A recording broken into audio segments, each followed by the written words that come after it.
excited, and at the same time, they know they've got to get a lot better, and the film shows that. And the bottom line is we can improve a lot of the controllables, which is our effort to the glass, our sprint backs on defense, our awareness off the ball, our anticipation of screens, the quick pass, reading where cuts are, and sometimes not just standing, but reading how we're being played and make a cut. We want to play a lot of random basketball. When the ball is moving, that's our best offense. And our fast break is like our motion offense when we've got it going. And because we have so many players that can play different places. And what we've got to do is continue to make a quick pass with a lot of movement. And that just keeps the game moving. And at the same time, defensively, we've got to do a better job of taking that away. So I know we're excited to play against Eastern. A lot of respect for Jay Spoonar. His father, Charlie, was one of the great coaches of all time, and was always good to me. I'd call him a personal friend. And Jay has done a fantastic job in his own right as a coach. And this team plays very fast. They play very innovative. They can play through all five guys. They can isolate. Johnston is a matchup problem. Trey Anderson is an extreme matchup problem because of his size and the fact that he can overpower you with his back to the basket and off the dribble, and at the same time is an outstanding passer and really finds cutters. So we've got to do a great job of being aware of them.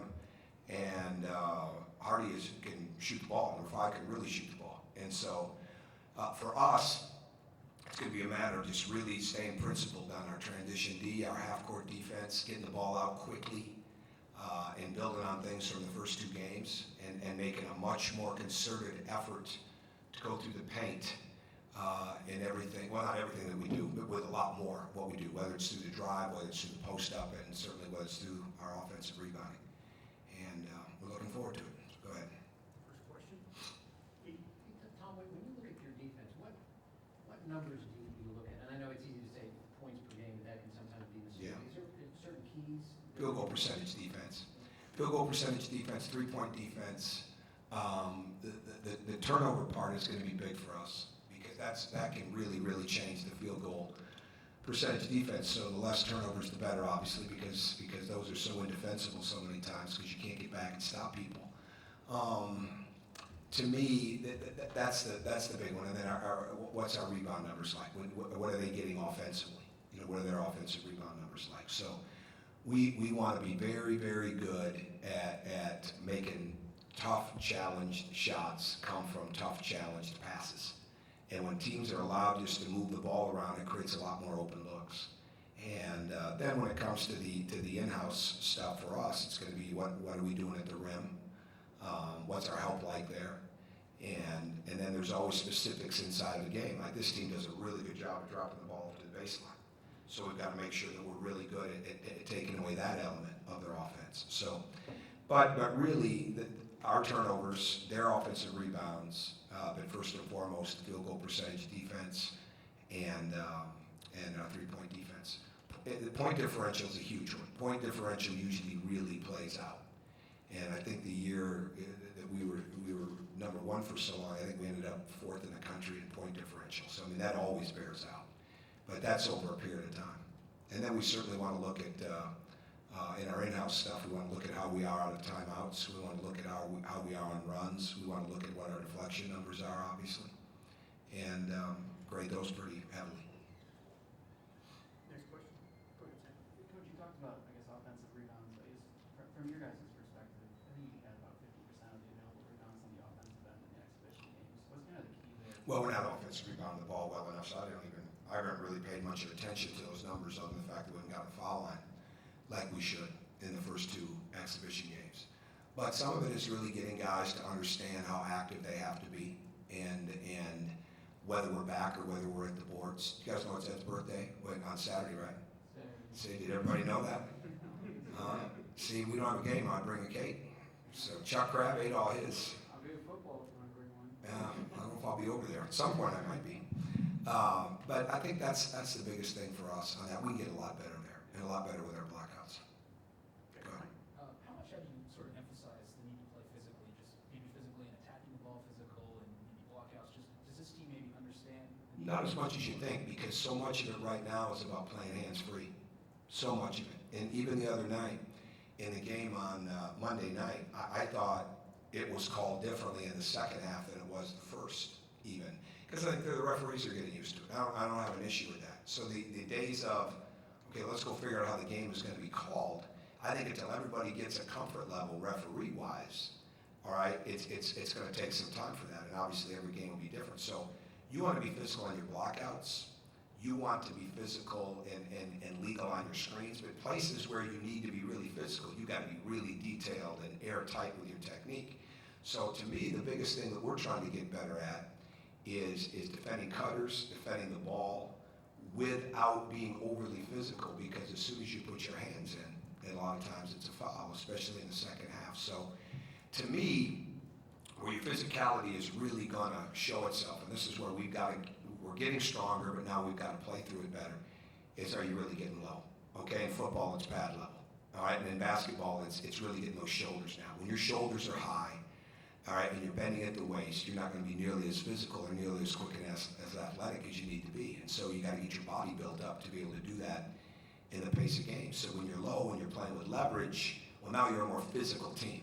But if you start to think you're going to win the game with your hands outside of deflections and activity with your hands, you're not, because it's going to end up being a free throw shooting show. So real balance there. And film is important. We broke down a lot, even more so this week than what we even have now that we've had a couple games to get a feel for it. It's different when you're scrimmaging yourself, but when you start to get a feel for it from the other games, or from playing games, now that you've had the Big Ten referees, now we can start to even zone in even more on what we want to do, or hone in even more on what we want to do. I guess just to follow up on that, I noticed you kind of chatting up referees at timeouts and things. Is that an effort to kind of get a better sense of what are you seeing? Sure. You know, how are you getting Yeah. through this call, this rule change, and do you feel more comfortable? I know it's only 2 games, but do you feel more comfortable for those conversations? Oh, yeah. I mean, there's a big difference between being upset about something and trying to get an understanding. And I think we're all in it together. I think the players, the coaches, the referees, we're all in it together in the sense of, because the rules have changed. And it's like the shot clock. Okay, it may not play itself out over 2, 3, 4, 5 games. It's going to play itself out over a period of time. And that's the same thing with the rules. So getting a feel from them on what they see, all right, getting some clarity, and trying to coach it that way is the most important thing. And I always appreciate when they do tell you what they see. And it's a lot different when you're telling what you saw, right? So, I mean, but it's a lot more of I'm sure that'll come, but it's a lot more of getting that understanding to help them even more at timeouts and at halftime. What does the film show you about playing Thomas and Max together at the same time? They've got it. They can continue to do a lot more. They can continue to be more active offensively, defensively, all the way around. And as you've seen, they both have 3-point range, but being that person that can make those shots. It's a little hard because Colin and Thomas have missed so much time of live action in practice. And we see that on the court. And we were in a minutes limit the other night with Thomas, and somewhat of a minutes limit with Colin. And so it wasn't that I was taking Thomas out because he wasn't playing well. It was more managing it and helping him get ready for situations. They ran some different things that we hadn't spent a lot of time on yet. And so obviously we've done more of that the last couple of days to get ready for different types of actions. But it remains to be seen. I'm no closer to knowing what the starting lineup is tomorrow. I mean, it's just, I don't know. I'll decide sometime tomorrow. But I do like the fact that those guys have played together because I think that's going to be needed, just like it's going to be needed with Jawan. And there'll be times it's Troy, Colin, and one of those guys. I mean, when we can get bigger and still not lose any speed or mobility or ball movement, it'll be good for us. You mentioned managing minutes. Is that something that's kind of ongoing, especially early in the season, to kind of to pace some of these young Well, you want it to be. We try to do that with Cody, but when it's time to win the game, it's time to win the game. So I mean, it's more based on there's the injury situation, and knowing that it's a long season, and then there's the freshman situation. So it's two. And it's really trying to steal some time, through timeouts, help them continue to learn, help them continue to get better coming off the bench. I didn't think the other day we were very good at all, and once we'd gone to the bench and coming back, certainly some guys were, but I mean it wasn't where it needs to be. So we're not even playing nearly as fast as we're going to play when it comes to the pressure. We got to get our half-court defense solid, and we're working towards that. But eventually, we're going to play a lot faster with pressure.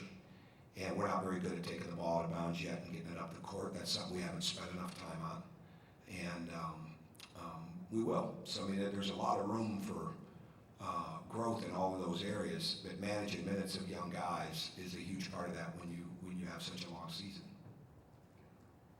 Forgive me, I'm asking as much for some of my comrades north of the Sure. Michigan border, but Jim's in town this weekend. He's going to try to make it to the game tomorrow. I guess you know if he'll be there, and just what's this weekend going to be like for you and for him and the family? Well, our house will be full.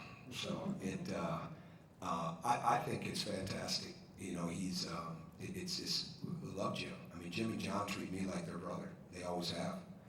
And we're almost 25 years in right now, 24, 25 years. So as far as me knowing them, but I don't know. I think a lot of it will depend on his schedule. I know his family will be there.